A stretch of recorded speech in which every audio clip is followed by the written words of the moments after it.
एक बार बोल दीजिए शिव गुरु महाराज की जय। आइए अनंत भक्ति चैनल में आप सभी भक्तजनों का एक बार फिर से स्वागत है। आज मैं आप लोगों को दसम स्कंध का पूर्वार्ध का 25वां अध्याय सुनाती हूँ, जिसमें इंद्र के कोप पर श्री कृष्ण जी का गोवर्धन धारण करना है। श्री सुखदेव जी बोले, हे राजा परीक्षित, उधर जब इंद्र ने देखा कि अब ब्रजवासी मेरा तिरस्कार कर रहे हैं, तो उन्होंने नंदादिकों को अपना शत्रु समझकर अत्यंत ही कोप किया और प्रलय करता बादलों में मुख्य सार्वतक नामक मेघ को बुलाकर यह आज्ञा दे दी कि तुम अपने सहायकों सहित ब्रज में घोर वर्षा कर उसे डुबो दो, क्योंकि नंदादिक गवारों ने गौओं के चरवाहे कृष्ण को पाकर मेरी पूजा बंद कर मेरा अपमान किया है।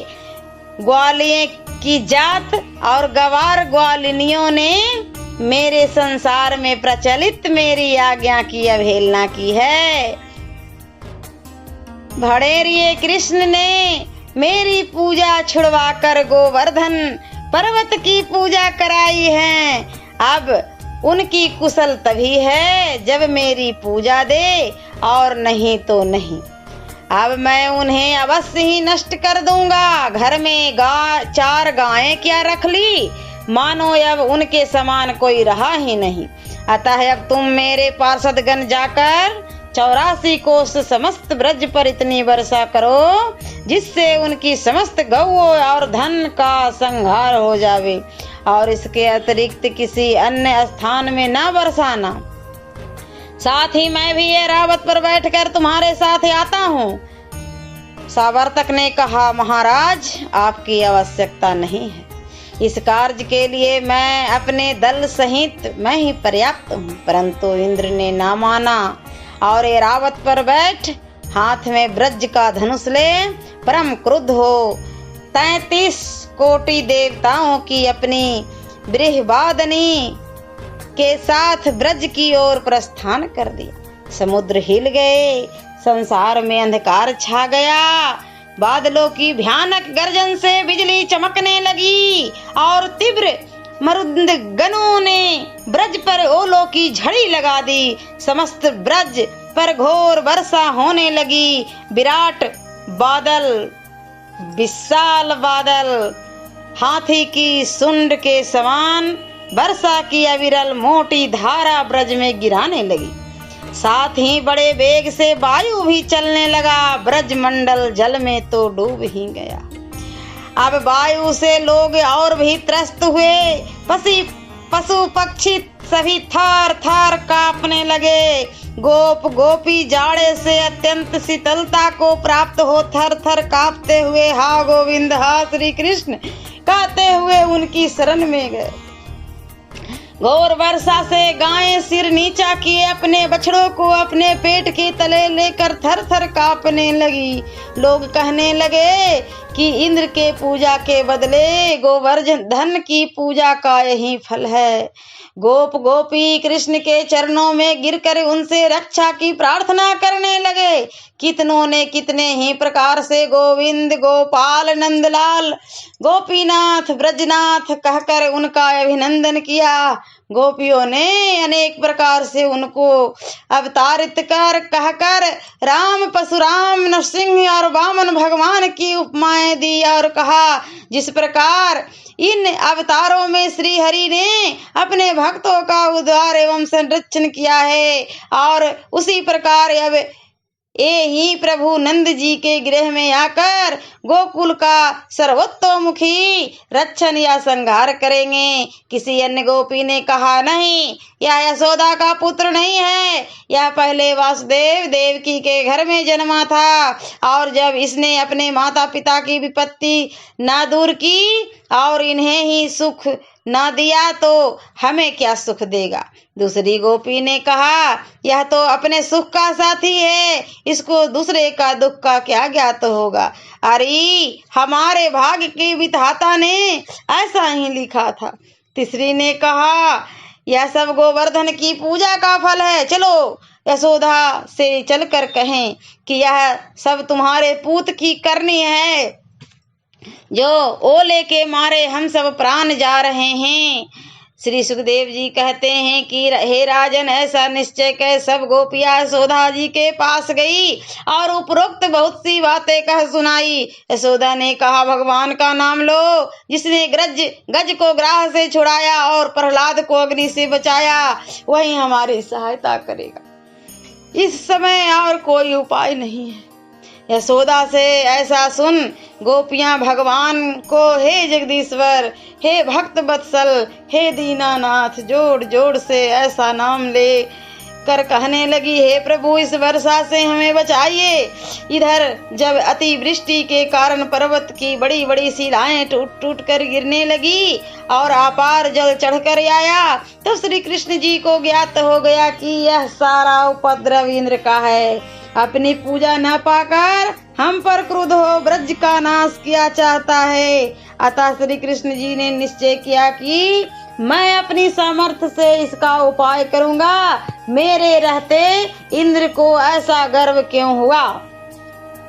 फिर जब लोगों ने मुझे गोकुलनाथ और ब्रजनाथ इत्यादि कहकर मेरी भक्ति की, तो मुझे गोकुल की रक्षा भी करनी चाहिए। बेचारा इंद्र तो क्या है, ब्रह्मा और रुद्र भी मेरे भक्तों की ओर आंख उठाकर नहीं देख सकते। इनकी रक्षा तो मैं अपने संकल्प मात्र से कर सकता हूँ। शरणागत की रक्षा से बढ़कर दूसरा धर्म नहीं, ऐसा विचार सब गोपियों और गाय बछड़ों को साथ ले श्री कृष्ण जी गोवर्धन पर्वत के पास चले और उसे अपनी अद्भुत शक्ति से उखाड़ कर अपने बाएं हाथ की कानी अंगुली पर रखकर सारे ब्रजमंडल की छतरी के समान तान दिया और ब्रजवासियों से कहा कि अब आप सब लोग इसी के नीचे रहिए और कोई यह ना समझना कि यह मेरी उंगली से नीचे गिर जाएगा। यह सब बाबा नंद का प्रभाव है और इससे मेरा कुछ भी प्रकर्म नहीं है।